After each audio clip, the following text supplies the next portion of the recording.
Alors bonjour et bienvenue à l'émission Signe d'aujourd'hui. Aujourd'hui, j'ai la joie d'accueillir Manuela et Hugues Chevalier-Ruffini qui viennent nous parler des équipes Notre-Dame. Alors bonjour et bienvenue à l'émission. Merci, bonjour. Bonjour Dominique, merci de nous recevoir. Je suis vraiment contente de me faire parler des équipes Notre-Dame. On fait partie de la même équipe. Et puis, je trouvais que c'était important de pouvoir présenter aux téléspectateurs la richesse de ce mouvement d'Église. Alors, pouvez-vous vous présenter? Qui êtes-vous? Écoute, moi je suis Hugues Chevalier-Ruffini, donc originaire de France. Ça fait 20 ans qu'on est au Québec. On a 5 enfants. Et donc nous avons découvert les équipes Notre-Dame. Nous connaissons les équipes Notre-Dame par le mouvement en France, parce que ça a commencé en France. Et ensuite de ça, grâce finalement à toi, nous avons pu intégrer une équipe maintenant il y a 5 ans. Une équipe il y a 5 ans, et voilà. Et c'est une grande joie de faire partie de ce mouvement. Vous avez des enfants? 5 enfants, de 24 à 10 ans. Et mariée depuis 26 ans. Félicitations. Ouais. Alors, pouvez-vous nous parler un peu des équipes Notre-Dame? Bien sûr. Oui, donc je vais vous expliquer un petit peu. Les équipes Notre-Dame, en fait, c'est un mouvement catholique international qui fait vraiment un travail sur le sacrement du mariage et comment vivre sa vie de chrétien au travers du sacrement du mariage, qui est une grâce, en fait. Les équipes Notre-Dame ont été créées officiellement en 1947 par le père Caffarel. Puis tout simplement, en 1938 exactement, il y a 4 couples de chrétiens engagés qui sont venus le rencontrer parce qu'ils voulaient vivre leur mariage au travers de leur foi chrétienne. Mais de manière un petit peu plus poussée, un petit peu plus spirituelle aussi. Donc ils sont allés voir le père Caffarel, qui était un jeune prêtre parisien, pour pouvoir les aider dans ce cheminement-là. Et le père Caffarel leur a répondu, eh bien, cherchons ensemble. Il n'a pas donné de réponse, il a vraiment dit au couple, on va travailler ensemble et puis on va cheminer ensemble sur cette voie-là. Donc la première équipe a vraiment été créée le 25 février 1947. 1937. Puis ensuite, la guerre est arrivée, mais les équipes ont continué à grossir. Au moment de la reconstruction, au moment de l'après-guerre, le père Caffarel craignait beaucoup qu'avec l'euphorie de la reconstruction et puis de la paix, les équipes allaient probablement disparaître. Donc il a essayé de voir comment pérenniser le mouvement, puis il a comparé ce mouvement avec les ordres religieux, et là il s'est rendu compte qu'il fallait créer une règle qui donnerait des directions, des idées et surtout des outils pour pouvoir maintenir le mouvement. Et donc, le 8 décembre 1947 a été créée la charte des équipes Notre-Dame, et on fête les 75 ans cette année d'ailleurs. Donc c'est vraiment un mouvement qui dure depuis longtemps. Après, grâce à cette charte, les équipes se sont développées beaucoup dans les pays francophones, la France, la Belgique, la Suisse. Et ça a dépassé la barrière de la langue à partir de 1950, où les premières équipes ont été créées au Brésil. À partir de ce moment-là, c'est devenu vraiment un mouvement catholique international. Fait que là, on prend une dimension beaucoup plus large. Et puis, bon an, mal an, évidemment, ça s'est développé beaucoup. Aujourd'hui, c'est 14 000 équipes à travers la planète, environ 75 000 membres, 75 000 couples. Au Canada, il y a 77 équipes à travers le Canada, du Pacifique à l'Atlantique. Et en Estrie en particulier, il y a 5 équipes et on espère pouvoir en créer de nombreuses dans les années à venir. Excellent. Et comment se passe une rencontre typique d'équipe? Comment ça fonctionne, les équipes? Une rencontre, c'est 5 parties, c'est-à-dire que chaque mois, déjà chaque mois, il faut savoir que le père Caffarel avait demandé à ce que chaque mois, les couples se rencontrent. Une équipe, c'est formé de 4 à 5 couples et un conseiller spirituel, ce qui est excessivement important. Donc cette réunion, généralement, se passe, un couple reçoit, et puis ensuite on tourne comme ça dans l'année. Donc une réunion, il y a l'accueil par le couple hôte. Donc là, ça permet, autour d'un verre de vin, souvent un verre de l'amitié, on peut commencer à parler de choses et d'autres, tranquillement. Ensuite, il y a un repas qui a lieu, et là, pareil, on continue à parler de choses et d'autres. C'est un préambule au début de la réunion, mais ça permet de prendre des nouvelles de chacun, comment ça s'est passé, tout va bien.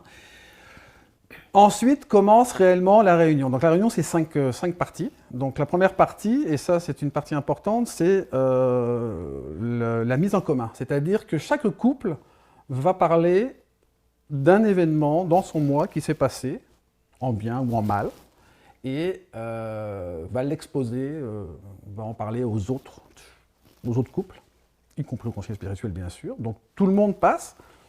Chaque personne, si elle a envie, exprime quelque chose. Et ça, par contre, ce qui est important, c'est une règle, c'est que ce qui est dit reste dans l'équipe. Ça, c'est vraiment personnel à l'équipe. Et ce qui est intéressant, enfin, nous trouvons avec Manuela et puis certainement toi, Dominique, c'est que plus on se connaît dans l'équipe, plus ça devient personnel et plus les gens, les couples, les personnes, les équipiers osent dire des choses qu'ils n'auraient certainement pas dites il y a peut-être 3-4 ans. Et c'est vraiment quelque chose de précieux. Parce qu'on en arrive à un moment donné à être dans l'intimité du couple. Des choses, on l'a vu, hein, on le sait, hein, ça nous est arrivé. Et c'est beau, je trouve que c'est beau parce que ça nous fait progresser. Et la personne qui a un besoin de communiquer ça, quand c'est quelque chose de personnel, quelque chose qui lui fait mal, bah hop, elle se sent épaulée par les autres. Et ça, c'est une des forces des équipes Notre-Dame. Hein, parce que ça ne s'appelle pas équipe Notre-Dame pour rien. C'est une équipe, donc on est tous ensemble. Ensuite, on passe à la prière. Où là, c'est un moment aussi important. Donc généralement, c'est sous la forme d'une lecture, d'une page d'évangile, un texte, un évangile, une lettre. Et là, c'est donc une réflexion sur ce thème. C'est une réflexion, chacun des équipiers parle à tour de rôle pour savoir un petit peu ce qui l'a touché dans ce texte. Ce qui, je ne sais pas, ce qui peut le faire avancer, ce qui l'a un peu choqué, pourquoi pas choqué, généralement ça se passe plutôt bien. Et donc c'est un partage pareil de ce que chacun a vu de différent dans cette lecture. Donc ça c'est un beau moment aussi, c'est vraiment un beau moment au niveau de l'équipe, de la rencontre. Ensuite on a le partage au niveau du thème. Et là, là c'est le thème de l'année. Donc les thèmes de l'année, pour faire vite, c'est l'ERI, c'est l'Organisation internationale des équipes Notre-Dame qui décide des thèmes de chaque année, qui est préconisé pour que les équipes travaillent dessus chaque année. Ce n'est pas une obligation, mais on préconise que le thème de l'année soit étudié par les équipes. Mais nous, par contre, on ne l'a pas tout le temps fait, par exemple. Mais c'est un thème qui est généralement très intéressant et qui permet de progresser sur un sujet peut-être d'actualité ou sur... nous, cette année, par exemple, on a pris sur la réconciliation. Donc, c'est vraiment très, très intéressant. En fait, encore une fois, pour revenir sur la spiritualité du Père Caffarel, encore une fois, dans sa rigueur, il constatait que donc les équipiers avaient un chemin de vie, avaient un objectif de vie, et que pour pouvoir vivre ces objectifs de vie, il fallait donner des points d'application précis, parce que sinon, ça pouvait rester lettre morte très vite, et puis ça pouvait s'amenuiser au fur des temps. Donc pour pouvoir garder cette orientation de vie, qui est un des objectifs des équipes Notre-Dame, eh bien, il a établi 6 points concrets d'effort qui aident le couple ou l'équipier vraiment à cheminer dans sa foi là-dessus. Fait que les 6 points sont... Le premier, c'est la prière. Le premier, c'est pas dans l'ordre, mais la prière, évidemment, la prière quotidienne ou la prière conjugale ou éventuellement la prière familiale. Donc c'est vraiment de garder chaque jour un temps de prière avec son conjoint, avec son mari ou avec sa famille. Ensuite, il y a la lecture de la parole, qui est important. La parole ancre les équipes dans leur progression. C'est vraiment sur la parole de l'Évangile qu'on réfléchit. Fait que c'est un point important. Chaque jour, lire une parole de l'Évangile. Ensuite, il y a la règle de vie. Donc ça, c'est un outil, c'est une décision qu'on prend chaque année ou qui peut durer plusieurs années pour vraiment continuer à progresser. C'est un effort qu'on fait pour améliorer notre pratique de la foi, notre cheminement vers la sainteté. Parce qu'il ne faut pas oublier que les équipes Notre-Dame, c'est vraiment dans le sacrement du mariage de cheminer vers la sainteté. Ensuite, il y a la retraite. Donc, c'est chaque année, individuellement, en couple ou éventuellement en équipe, comme nous on fait au sein de notre équipe, de vivre un temps de retraite, encore une fois, pour cheminer particulièrement, pour vraiment prendre un temps d'arrêt et de réfléchir ensemble sur notre besoin, notre cheminement vers la sainteté. Et puis l'oraison, évidemment, qui est un des points importants du Père Caffarel, donc de pratiquer l'oraison chaque jour. Donc il a comme une petite technique aussi là-dessus dont on va parler un petit peu plus tard, mais l'oraison est un point important.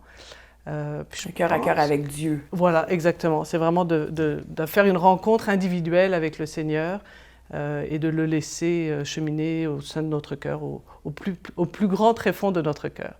Qu'est-ce que les équipes vous apportent dans votre couple, au sein de votre couple? Je vais commencer. Écoute, les équipes, ça nous a permis déjà de connaître d'autres couples qui vivent la foi chrétienne comme nous, ce qui est important dans ce monde où beaucoup de gens ne croient plus ou ne pratiquent plus. Donc ça déjà, ça nous a permis de découvrir des gens formidables, d'élargir nos horizons. Donc en plus de notre équipe, de découvrir les autres équipes du secteur, et puis même plus loin que ça, du Canada.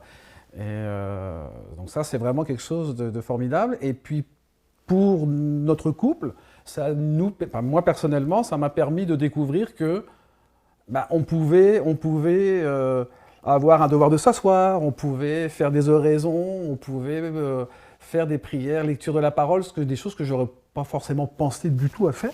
Je veux dire, la prière, oui, j'en faisais, on en faisait avec les enfants, j'en faisais tout seul, mais la prière ensemble, avant les équipes Notre-Dame, on n'était pas trop là-dedans. On était tous chacun de notre côté.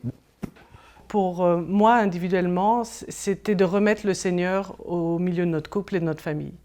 5 enfants, vous imaginez t'imagines que ça occupe pas mal. Fait qu'on était bien plus dans le quotidien, dans les préoccupations matérielles et financières, etc. Et pendant un certain temps, oui, on allait à la messe tous les dimanches, mais très honnêtement, on s'était un petit peu éloigné des chemins du Seigneur. Et de vivre cette expérience avec les équipes Notre-Dame, ça l'a remis au centre de notre famille. Très clairement, la prière tous les jours avec les enfants qui veulent bien se joindre à nous, ça c'est super important, puis ça fait vraiment toute la différence. Et ça vous a unifié dans le fond. Exactement. Fait qu'au sein de notre couple, ça nous a rapprochés beaucoup, ça nous a permis d'avoir une approche beaucoup plus respectueuse, beaucoup plus remplie d'amour, remplie de compassion et d'entraide à tout égard. Fait que ça, c'est vraiment quelque chose qui nous réjouit beaucoup puis qui nous apporte beaucoup de bien. Et comme dit Hugues, la vie en équipe. C'est vraiment fascinant. C'est un cadeau de la vie. C'est vraiment un cadeau de la vie que tu as pu nous permettre de vivre. Emmanuela et Hugues, c'est déjà terminé l'entrevue. Mais je voulais vous féliciter. Vous êtes responsable du secteur de l'Estrie, qui inclut le diocèse de Saint-Hyacinthe et de Sherbrooke. Et ça fait 3 ans que vous êtes au service des équipes. Alors, je voulais vous remercier pour votre implication. Et merci d'être venu à l'émission Signe d'aujourd'hui. Merci de nous avoir invités. Merci beaucoup, Dominique.